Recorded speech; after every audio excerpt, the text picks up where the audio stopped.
Almost প্রায় ১.৫ বছর আগে একটা মনিটর আমরা রিভিউ করেছিলাম। সেটা হচ্ছে যে টিভি প্লাস মনিটর ছিল। সেটা এলজির একটা মনিটর ছিল 32 ইঞ্চের, অলমোস্ট ১,১৮,০০০ টাকা। সো ওই সময় আমাদের একটা প্রশ্ন ছিল যে আসলে এই টাইপের মনিটর কারা ইউজ করবে? আই মিন তাদের মনিটরও লাগবে, টিভিও লাগবে, একের মধ্যে সব কেমনে সম্ভব? সো একই জিনিস রেপ্লিকেট করছে এমএসআই নামে একটা কোম্পানি, যেটা অনেকেই চিনে থাকেন মনিটরের জন্য। এমএসআই আসলে বাংলাদেশে অনেক অনেক লাইন আপ আছে এবং তারা লাইন আপের মধ্যে ভ্যারিয়েশন আনার জন্য একের মধ্যে সব দেওয়ার চেষ্টা করেছে এবং একের মধ্যে সব দিতে গিয়ে তারা করেছে প্রাইসটা কাট ডাউন। এখন আমার পাশে যে মনিটরটা দেখতেছেন এটা একটা ৭০,০০০ টাকার প্রাইস ব্র্যাকেটের মনিটর, যেটার মধ্যে 4K সাপোর্ট এবং 27 ইঞ্চের ফর্ম ফ্যাক্টরের সাথে আসতেছে, যেটা টিভি প্লাস মনিটর একের মধ্যে সবকিছু করার চেষ্টা করবে। এখন এই চেষ্টাটা কতটুকু করবে সে ব্যাপারে বিস্তারিত আলাপ আলোচনা হবে। রিভিউতে আছি আমি ফাহিম, ফিটস ইন্টার পরে, এবং আপনারা দেখতেছেন পিসি বিল্ডার বাংলাদেশ।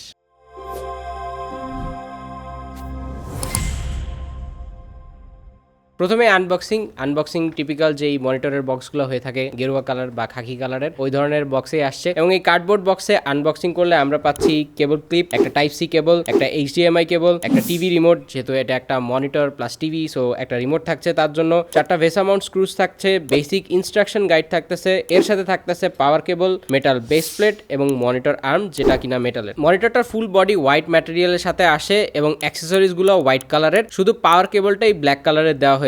সো এক্ষেত্রে মনিটরটার যে পাওয়ার কেবল সেটাও ব্ল্যাক কালারের না দিয়ে হোয়াইট কালারে দিতে পারতো, অ্যাটলিস্ট জিনিসটা সিমলেস লাগতো। আই মিন মনিটরটার কেবল যদি কোথাও ভিজিবল হয় ব্ল্যাকের মধ্যে হোয়াইট বা হোয়াইটের মধ্যে ব্ল্যাক, দেখতে খুব অকওয়ার্ড লাগতে পারে, স্পেশালি যাদের ওসিডি আছে। সো যাই হোক, মেটাল আর্মটা মনিটরের ব্যাকে স্ন্যাপ ইন করলে এবং বেস প্লেটটা স্ক্রু ইন করলে অ্যাসেম্বল প্রসেসটা ডান হয়ে যাবে। একেবারে টুললেস অ্যাসেম্বল, এটার একটা ভালো দিক অবশ্যই। টপ টু বটম হোয়াইট কালারের মনিটরটা দেখলে স্ট্যান্ডার্ড একটা ফিল দেয় অবশ্যই, ফুল হোয়াইট সেটআপে সুন্দর মানাবে। আর বডির কথা বললে পজিশনিং এর জন্য মোটামুটি সব দিক থেকে ভালো অ্যাক্সেস পাওয়া যাচ্ছে মনিটরটা থেকে। 30 ডিগ্রি পর্যন্ত ডানে বামে সুইভেল করার অপশন রয়েছে, ম্যাক্সিমাম 110 মিলিমিটার পর্যন্ত হাইট অ্যাডজাস্টমেন্টের সুযোগ রয়েছে, 90 ডিগ্রি পর্যন্ত ভার্টিক্যাল করা যাবে এই মনিটরে এবং 5 ডিগ্রি থেকে 20 ডিগ্রি পর্যন্ত টিল্ট করার সুযোগও থাকছে, অর্থাৎ পজিশনিং নিয়ে ফুল ফ্লেক্সিবিলিটি থাকছে এই মনিটরে। এছাড়া 75/75 মিলিমিটারের ভেসা মাউন্ট সাপোর্টও থাকছে। সো এই টিভিটা বা এই মনিটরটাকে আপনি চাইলে ওয়াল মাউন্ট বা যে কোনো থার্ড পার্টি আর্মে মাউন্ট করতে পারবেন খুব ইজিলি। ডিভাইসটিকে এমএসআই মনিটর এবং টিভি দুইটা পারপাজে ইউজ করার চেষ্টা করেছে। এক্ষেত্রে এটা একটা 4K রেজুলেশনে 60 হার্জের একটা ডিভাইস বা প্যানেল যেটাই বলেন না কেন।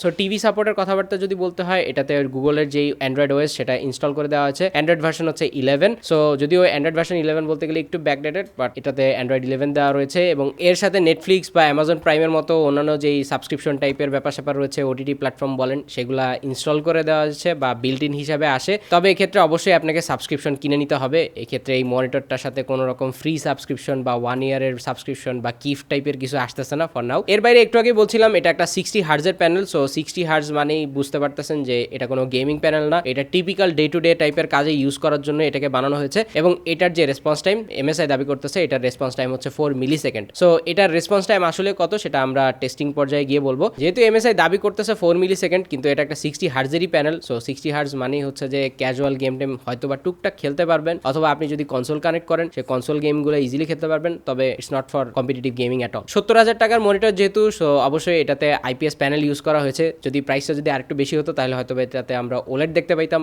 But for now for this price আমরা একটা আইপিএস প্যানেল পাচ্ছি। সো আইপিএস প্যানেল হিসাবে এটাকে যদি জাজ করতে হয় আউট অফ দ্য বক্স, এর কালার রেজাল্ট যথেষ্ট ভালোই লেগেছে আমাদের কাছে উইদাউট টেস্টিং, এবং এটার যে ব্ল্যাক লেভেলটা সেটাও যথেষ্ট ভালো ছিল। তবে এর আইও পোর্টসটা আরো বেশি ভার্সেটাইল এবং ইমপ্রেসিভ। এই মনিটরটার আইও পোর্টস হিসেবে রয়েছে একটা 60 হার্জের ইউএসডি সাপোর্টেড এইচডিএমআই 2.0B, একটা ডিসপ্লে পোর্ট 1.4A এবং এর পাশাপাশি থাকছে DP alt mode type C support, যেটা ডিসপ্লে ইনপুটের সাথে 65 ওয়াটের পাওয়ার ডেলিভারি দিতে সক্ষম। সিম্পলি যদি আপনার ল্যাপটপের সাথে মনিটরটা ইউজ করেন তাহলে ডিসপ্লে ইনপুট ঢোকার সাথে সাথে ল্যাপটপ 65 ওয়াটের চার্জ নিতে থাকবে, যেটা যথেষ্ট ভালো জিনিস। আর দুইটা ইউএসবি 2.0 এবং একটা 3.5 মিলিমিটারের অডিও আউটপুট রয়েছে এবং একটা ইথারনেট ল্যান্ড পোর্টও রয়েছে। তবে আমরা একটু সন্দিহান যে টিভিতে আসলে ল্যান্ড পোর্ট দিয়ে খুব একটা কাজ নাই, কারণ মেজরিটি ইউজার্স আসলে টিভি দিয়ে যদি ইউজ করতে হয় তাহলে ওয়াইফাই বা ব্লুটুথ এই ধরনের ওয়্যারলেস সিস্টেমগুলো ইউজ করবে, সেগুলোর সাপোর্টও রয়েছে। এক্ষেত্রে ওয়াইফাই 5.0 এবং ব্লুটুথ ভার্সন 5.0 এর সাপোর্টও রয়েছে টিভি মোডে। তবে টাইপ সিটা আসলে কাজের এই প্রাইস রেঞ্জে আসলে অনেক মনিটরও রয়েছে যদিও, যেগুলো হচ্ছে যে type C DP alt mode support করছে। সো এটাও তার ব্যতিক্রম কিছু না, টাইপ সির সাথে ইজিলি এটাকে সিমলেসলি কানেক্ট করা যাবে। স্পেশালি অ্যাপল টাইপের ডিভাইসেস যতগুলো রয়েছে সেগুলোকে ইজিলি প্লাগ এন্ড প্লে করা যাবে। ব্যাক সাইডে দুইটা ইনবিল্ট 3.5 ওয়াটের ডলবি অডিও পাওয়ার্ড ফিজিক্যাল স্পিকারও রয়েছে অবশ্য, যেটাতে কিছুটা অ্যাম্বিয়েন্ট ফিল পাওয়া গেলেও অডিও কোয়ালিটি একটু চলার মতো আর কি। তবে টিভিতে অনলি সাউন্ড আউটপুট পাওয়ার জন্য যতটুকু স্পিকার দরকার সেটা দিয়ে সামহাও কাজ চালায় নেওয়ার মতো, খুব একটা লাউড বা অত ইমপ্রেসিভ না for the price.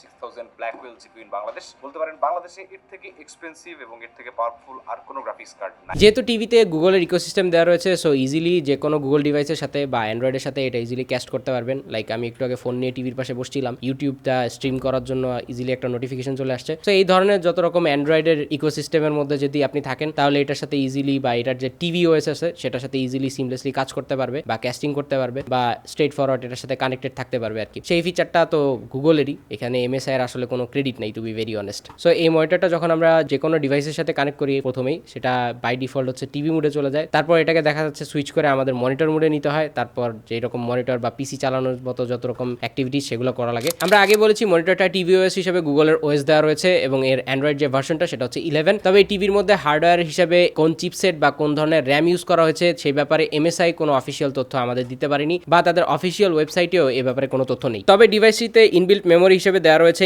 11 GB. So OS এবং ডিফল্ট অ্যাপসের পরে ইউজার 8 থেকে 9 জিবির মতো খালি স্পেস পেতে পারে। ওএস হিসেবে আছে অ্যান্ড্রয়েড 11, যেটা প্রিটি ওল্ড ভার্সন। যেহেতু অ্যান্ড্রয়েড 11 আরো অনেক বছর আগের ভার্সন, বর্তমানে লেটেস্ট ভার্সন যদি বলতে হয় টিভি ওএস এর ক্ষেত্রে সেটা হচ্ছে অ্যান্ড্রয়েড 14। সো যথেষ্ট আগের ভার্সন ইউজ করা হয়েছে এবং এই ক্ষেত্রে লেটেস্ট ওএস ভার্সনের আপগ্রেডেশন হিসেবে কিছুই বলে নাই এমএসআই। টিভির জন্য সাথে যে রিমোটটা রয়েছে সেটা যথেষ্ট লাইট ওয়েট এবং প্লাস্টিক বিল্ড রিমোট এবং ওভারঅল একটা চিপ ফিল দেয়, আই মিন কাজ চালানোর মতো আর কি। রিমোটে দুইটা AAA ব্যাটারি লাগবে। ব্লুটুথের মাধ্যমে মনিটরের সাথে কানেক্টেড থাকবে এই রিমোট, যা বেসিক কন্ট্রোলের জন্য গুড এনাফ এবং এতে কিছু মিডিয়া শর্টকাট বাটন রয়েছে। গুগল অ্যাসিস্ট্যান্ট ভয়েস কমান্ডেও এই মনিটরের মাইকের মাধ্যমে ব্যবহার করতে হবে, তবে রিমোটের রেসপন্স লেটেন্সি মাঝে মাঝে লক্ষ্য করা যায়। এরপর টিভি থেকে মনিটরে যেতে চাইলে ফিজিক্যাল ওএসডি বা জয়স্টিক বা রিমোট ব্যবহার করে সেটিংস থেকে বা পিসি বা ল্যাপটপের ডিসপ্লে ইনপুট যেখানে, সেই মোডে সুইচ করলে ডিভাইসটি টিভি থেকে মনিটরে শিফট হয়ে যাবে। টিভির ক্ষেত্রে পিকচার মোড হিসেবে standard, dynamic, movie, low blue light, eco mode, games এবং ইউজার মোড পেয়ে যাবেন। আর মনিটর মোডে রয়েছে দুইটি পিকচার মোড, যেটা হচ্ছে পিসি গেম ও পিসি মোড। এবং এছাড়া টিভি এবং মনিটর দুই ইউজ কেজে কালার অপশন থেকে কমফোর্টেবিলিটি অনুযায়ী টেম্পারেচার বা কালার স্পেস কাস্টমাইজ করে নিতে পারবেন। ব্লু লাইট কন্ট্রোলও করতে পারবেন। বিশেষত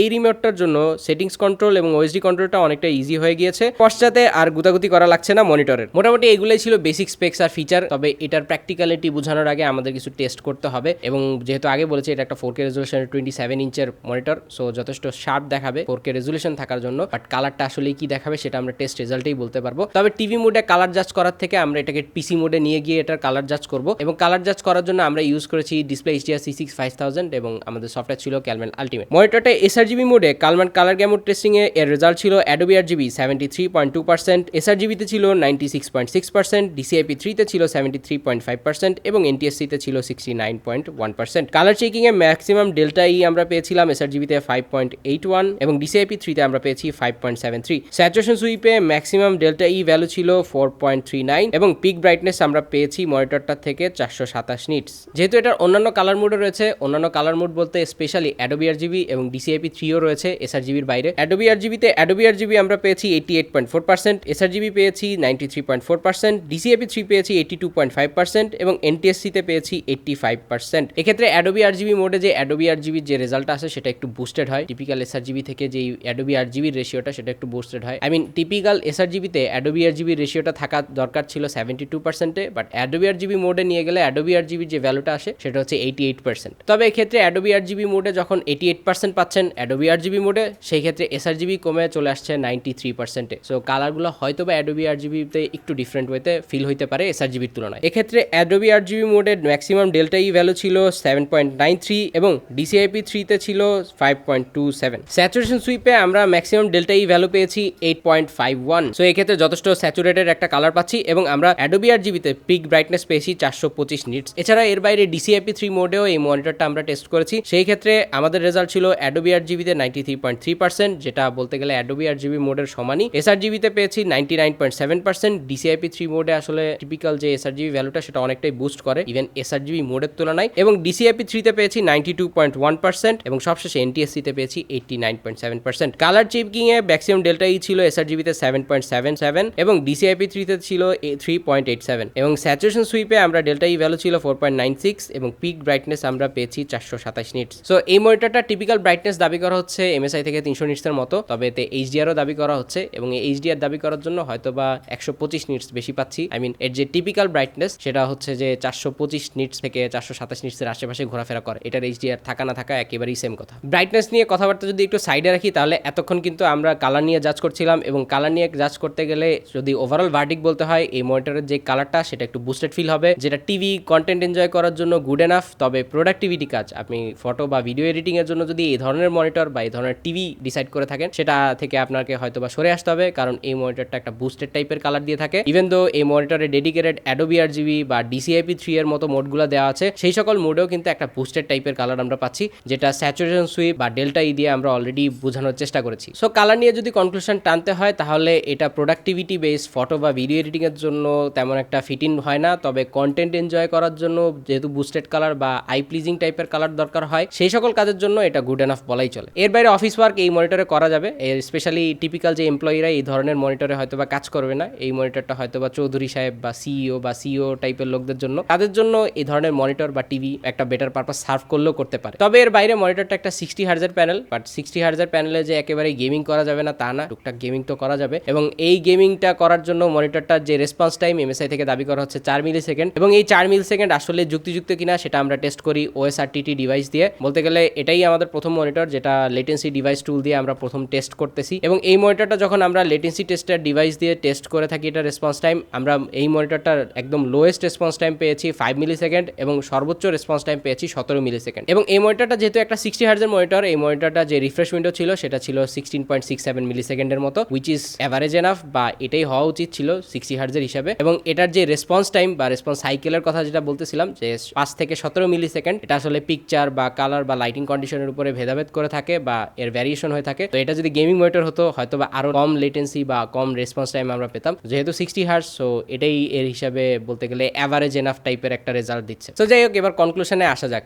70 থেকে 73 হাজার টাকা প্রাইস রেঞ্জে আপনি মনিটর টিভি আলাদা নেবেন নাকি একসাথে এরকম একটা কম্বাইন্ড প্যাকেজ নেবেন, সেটা নিয়ে কিছু বিস্তর আলাপ আলোচনা করা যাক। এই প্রাইস ব্র্যাকেটের মধ্যে আসলে এর কম্পিটিশন কিছু নাই। এটা যারা অফার করতেছে টিভি প্লাস মনিটর, টিভিটর, সেই হিসাবে কিছু নাই আসলে। তবে এই প্রাইস রেঞ্জটা আপনি যদি স্প্লিট করে নেন, 70 হাজার টাকাকে যদি স্প্লিট করে নেন, তাহলে 30 থেকে 40 হাজার টাকা আপনি টিভিতে রাখতে পারবেন, বাকি 30 হাজার টাকা আপনি মনিটরে রাখতে পারবেন। এটা টোটালি আপনার রিকোয়ারমেন্টসের উপরে। এটাকে আলাদা করে নেওয়াটা অনেকের ক্ষেত্রে কনভিনিয়েন্ট হইতে পারে, আবার অনেকের ক্ষেত্রে কনভিনিয়েন্ট নাও হইতে পারে। সো এটা আসলে একটা different discussion, to be very honest. তবে পুরো 70 হাজার টাকা যদি আপনার ইনভেস্ট করতে হয়, তাহলে আপনি হয়তো বিশাল বড় সাইজের একটা 4K টিভি পাবেন, যেটা হয়তো বা আপনি পিসির সাথে কানেক্ট করে সামহাও অপারেট করতে পারবেন। তবে টিভির লেটেন্সি কিন্তু ইউজুয়াল থেকে একটু বেশি হয়, সেটা আপনাকে অ্যাকসেপ্ট করে নিতেই হবে। অথবা আপনি 70 হাজার টাকা দিয়ে একদম কালার গ্রেড বা একদম ক্যালম্যান সার্টিফাইড টাইপের মনিটর রয়েছে, প্রোয়ার্ড টাইপের আসুসের যতগুলো মনিটর রয়েছে, বা MSI এর মধ্যে প্রো সিরিজ রয়েছে যেগুলো যথেষ্ট কালার অ্যাকুরেসি বহন করে থাকে, সেই সকল মনিটর নিতে পারেন। সেগুলো কিন্তু একেবারে মনিটর স্টাইলেই কাজ করবে। তো আমাদের মধ্যে অনেকেই আছেন যারা টিভি বা মনিটর এই ধরনের সুইচ করেন কন্টেন্ট বেসিসে, তাদের জন্য এই জিনিসটা আসলে কতটা ফিট ইন হবে এটা নিয়ে আমি আসলে কনফিউজড। কারণ দেখা যাচ্ছে যে আপনার যদি নেটফ্লিক্স বা কন্টেন্ট ওয়াচিং করতে হয়, সেই ক্ষেত্রে আপনি পিসিতেও করতে পারবেন, তার জন্য আসলে আলাদা করে টিভি মোড দরকার নাই। অথবা আপনার যদি কন্টেন্ট ওয়াচিংই করতে হয়, আপনি ডেডিকেটেড একটা টিভি নিতে পারেন, তার জন্য কিন্তু পিসি প্লাস মনিটর এই ধরনের কোনো সলিউশনের খুব একটা আসলে দরকার পড়বে না। তো জিনিসটা আসলে খুব একটা কনফিউজিং সিচুয়েশনে করছে, যেটা প্রিভিয়াসলি এলজি মনিটরের ক্ষেত্রে হয়েছিল, যে ওই মনিটরটা আসলে কোন জায়গায় বিলং করে এটা নিয়ে আমরা একটু কনফিউশনে ছিলাম। তো যাদের আসলে সিমলেস একটা ব্যাপার স্যাপার দরকার, তারা হয়তো এটা কনসিডার করতে পারেন, বাট এটা কনসিডার করাটা হয়তো একটা লাস্ট অপশন হইতে পারে, নট লাইক একদম ফার্স্ট অপশন। সো এই মনিটরের যদি ভালো দিক জাজ করতে হয়, তাহলে টিভি প্লাস মনিটরের একটা কম্বাইন্ড প্যাকেজ পাচ্ছেন, 27 ইঞ্চ 4K ফর্ম ফ্যাক্টরের একটা টিভি প্লাস মনিটর পাচ্ছেন। যদিও টিভি হিসাবে 4K, আবার 27 ইঞ্চ খুবই অকওয়ার্ড শোনায়, বাট আপনি এটা 4K প্যানেল পাইতেছেন, এবং কালার একটু বুস্টেড, কন্টেন্ট ওয়াচিং এর জন্য গুড এনাফ বা ফেয়ার এনাফ বলা চলে। তবে টিভি যেহেতু, সো আপনাকে একটা কম ডিস্টেন্স নিয়ে বসে এটাকে এনজয় করতে হবে। যদি আপনি ইউজুয়াল থেকে একটু বেশি ডিস্টেন্সে এই মনিটরটাকে এনজয় করার চেষ্টা করেন, সেই হিসেবে ছোটই দেখাবে। টিভির প্রপার ফিলিংটা আসলে হয়তো আপনি নাও পেতে পারেন। এর বাইরে যদি এর লিমিটেশন যদি বলতে হয়, তাহলে এর যেই বিলো অ্যাভারেজ স্পিকার এবং এটার যে রিমোটটা রয়েছে, রিমোটটা যদি একটু ইউজুয়াল থেকে একটু বেশি ডিস্টেন্সে চলে আসে, তখন দেখা যাচ্ছে যে সামটাইমস এটা হিট অ্যান্ড মিস করে, অনেক ক্ষেত্রে 2-3 বার প্রেস করা লাগে। এবং এটার যে অ্যান্ড্রয়েড 11 ওএসটা দেওয়া রয়েছে, সেটাও যথেষ্ট আগে। তো এখানেও যদি একটা লেটেস্ট ওএস সাপোর্ট থাকতো তাহলে ভালো হতো। সো কনক্লুশনে আসা যাক, ভালো খারাপ নিয়ে অনেক বলছি। 70 থেকে 73 হাজার টাকা প্রাইস রেঞ্জে, টু বি ভেরি অনেস্ট, অনেক অপশন আছে, বাট স্টিল আপনার যদি ওই অতটুকু টিভির সাপোর্টটা দরকার, তাহলে হয়তো, বাট আপনি চাইলে টিভিতেও সুইচ করতে পারেন, অথবা একটা প্রপার মনিটরও নিতে পারেন। 70 থেকে 80 হাজার টাকার প্রাইস রেঞ্জে, বা একদম 60 থেকে 80 হাজার টাকার প্রাইস রেঞ্জে 4K এর অনেক অপশন রয়েছে। তবে কোনো অপশনই আসলে এরকম টিভি প্লাস মনিটরের মতো কম্বাইন্ড সাপোর্ট দিচ্ছে না। সো এটা খুবই একটা স্মল নিশকে সাপোর্ট করে থাকবে, এবং এই স্মল নিশ আশা করি আমাদের ভিডিও দেখি হয়তো বা ডিসাইড করবে। স্টিল আমরা আমাদের পার্সপেক্টিভে, পিসি বিল্ডার বাংলাদেশের পার্সপেক্টিভে যদি বলতে হয়, তাহলে এটা নিয়ে আমরা নিজেরাই কনফিউশনে আসি। কারণ আমরা পিসি ইউজ করি মোস্টলি পিসি ইউজের জন্যই, টিভি দেখি টিভি ইউজের জন্যই। সো জিনিসটা আসলে আলাদা আলাদা করে সার্ভ করে। সো জিনিসটা আইএফপি প্যানেলের মতো না যে একের মধ্যে সব। So, আমরা আসলে এই ক্ষেত্রে নিজেরাই কনফিউজ যে এটা আসলে কোন জায়গায় বিলং করে, to be very honest. Just like 1.5 বছর আগে যখন আমরা এলজির মনিটরটা রিভিউ করেছিলাম, সেখানেও আমরা আসলে কোনো ফাইনাল ভার্ডিক দিতে পারি নাই যে ওই জিনিসটা কাদের জন্য। এই মনিটরের ক্ষেত্রে বা এই টিভির ক্ষেত্রে জিনিসটা আসলে সেম জায়গাতে বিলং করতেছে। তো এর বাইরে 70 থেকে 80 হাজার টাকার প্রাইস রেঞ্জে যদি আপনার প্রোডাক্টিভ মনিটর বা কালার অ্যাকুরেট টাইপের মনিটর দরকার পড়ে থাকে, সেক্ষেত্রে আমাদের যে মনিটরের প্লেলিস্ট সেটা ঘেটে আসতে পারেন। যদিও প্লেলিস্টটা যথেষ্ট ওল্ড হয়ে গেছে, আমরা চেষ্টা করতেছি আপগ্রেড করার। সো সেটা দেখে আসতে পারেন। আজকে এই পর্যন্তই, দেখা হবে পরের কোনো ভিডিওতে। টিল দেন আল্লাহ হাফেজ এন্ড আসসালামু আলাইকুম।